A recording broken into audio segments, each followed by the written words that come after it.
کوئی مسئلہ نہ ہو، ٹھیک ہے، یہ ان کی ذمہ داریوں میں آ جائے گا۔ آئی ہوپ کہ یہاں تک آپ کو کلیئر ہو گیا۔ پھر نیکسٹ ہمارا ٹاپک ہے، میرا خیال لاسٹ ہی ہے، طبی، مذہبی اور فلاحی اداروں کے نمائندوں اور ان کے سامان کا تحفظ۔ تو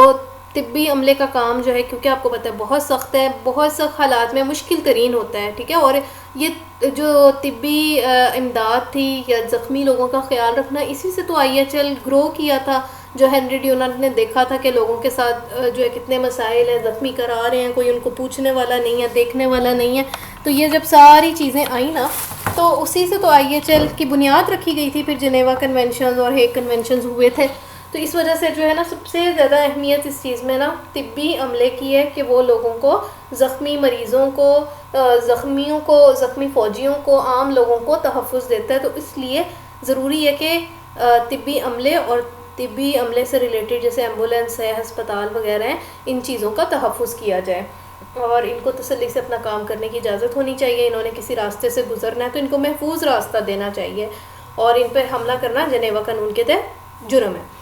اور اسی طرح جو ہے یعنی جنگی جرم ہے، ٹھیک ہے، اب یہاں پہ پوائنٹس نوٹ کرتے ہیں کہ بہت سارے جنگی جرم ہم نے انہی سلائڈس کے اندر کر لیے ہیں۔ اچھا، اب یہاں پہ فلاحی ادارے، مثلا ریڈ کراس کا ادارہ ہے، ٹھیک ہے، آئی سی آر سی ہے، اس کے جو ہے لوگ جا رہے ہیں وہ مانیٹر کر رہے ہیں، کیونکہ یہ لوگ جنگوں میں جاتے ہیں، ٹھیک ہے۔ اسی طرح میں نے تو نہیں لکھا، آپ لکھ لیں،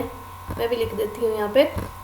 میڈیا جو ہے نا، ٹھیک ہے، میڈیا کا کام کیا ہوتا ہے کہ میڈیا نے خبریں دینی ہیں جنگ میں، تو میڈیا کے اوپر حملہ کرنا بھی جو ہے نا، میڈیا کے لوگوں کے اوپر حملہ کرنا بھی جرم ہے۔ اور انہوں نے باقاعدہ اپنی وہ پہنی ہوتی ہیں، کیا کہتے ہیں، جیکٹس پہنی ہوتی ہیں جس پہ میڈیا بڑا بڑا کر کے لکھا ہو کہ یہاں پہ میں نے نا پکچر بھی لگا دی، شیری ابو اخلے پچھلے دنوں نا 2022 کا ہی میرا خیال ہے واقعہ ہے کہ اسرائیل نے فلسطینی ایک تھی رپورٹر، اس کو جو ہے قتل کر دیا نا، اس کے اوپر حملہ کر دیا، اور جو ہے وہ جو ہے دوران جنگ، حالانکہ اس نے بہت بڑا کر کے جیکٹ کے اوپر اس کا میڈیا یعنی پرومیننٹ ہو رہا تھا وہ میڈیا، اس نے سر پہ ہیلمٹ بھی لیا ہوا تھا، بہرحال اس کو ٹارگیٹڈ کلنگ اس کی گئی تھی، اور یہ جرم ہے، جنگی جرم ہے، ٹھیک ہے۔ اور اس پہ فلسطین نے بہت زیادہ شور بھی ڈالا ہے کہ اسرائیل کو جو ہے نا اس جنگی جرم میں مجرم قرار دیا جائے۔ تو اسی طرح جو ہے یو این کے ممبر ہے، ٹھیک ہے، اقوام متحدہ کے جو نمائندے ہیں ان پہ حملہ کرنا بھی جرم ہے۔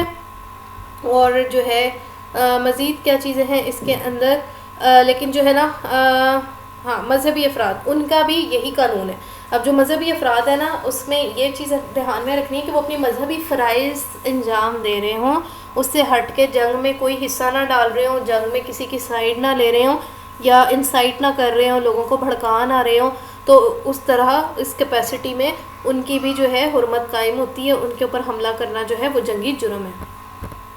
پھر جی یہ ہماری لاسٹ سلائیڈ ہے جو ریلیجس پرسونل کے حوالے سے رول نمبر 27 پہ، یہ آئی ایچ ایل کا کسٹمری لا ہے، کہ جو ہے نا اس میں ان کی پروٹیکشن ہے، ان کے جب وہ اپنی ریلیجس ڈیوٹی سر انجام دے رہے ہو، جیسے کوئی امام ہے تو وہ 5 وقت کی نماز پڑھانے جا رہا ہے تو اس کے اوپر حملہ کرنا جو ہے وہ ایک جنگی جرم ہوگا، ٹھیک ہے۔ لیکن اگر وہ اپنی نماز چھوڑ کے تو وہ جنگ میں شامل ہو رہے ہیں تو پھر ظاہر ہے وہ ایک دشمن کا ہی جو ہے آئی ایچ ایل اس سے برتاؤ کرے گا، جو بھی یعنی نہ صرف یعنی کوئی امام مسجد ہے یا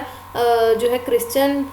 کا پوپ ہے، کرسچنس کا یا یہودیوں کا رہبائی ہے، تو اگر وہ جنگ میں حصہ لے رہا ہے یا کوئی ایسا کام کر رہا ہے جس سے جنگ کی آگ بھڑک رہی ہے، تو ظاہر ہے پھر وہ جو ہے اس کا جو ہے ایک ریلیجس سے ہٹ کے تو اس کا وہ ہوگا کہ ایک دشمن کی نظر سے جنگ میں اس کو دیکھا جائے گا۔ تو آئی ہوپ کہ یہ لیکچر آپ کو اچھا بھی لگا ہوگا، اس پہ میری بہت محنت لگی ہے، تو مجھے بتائیے گا کس طرح کا لگا ہے۔ یہ سلائیڈس اچھی طرح دیکھ لیں، بڑی محنت سے بنائی ہیں، اور اس میں اب کوئی بات نہیں سمجھ آئی تو مجھ سے پھر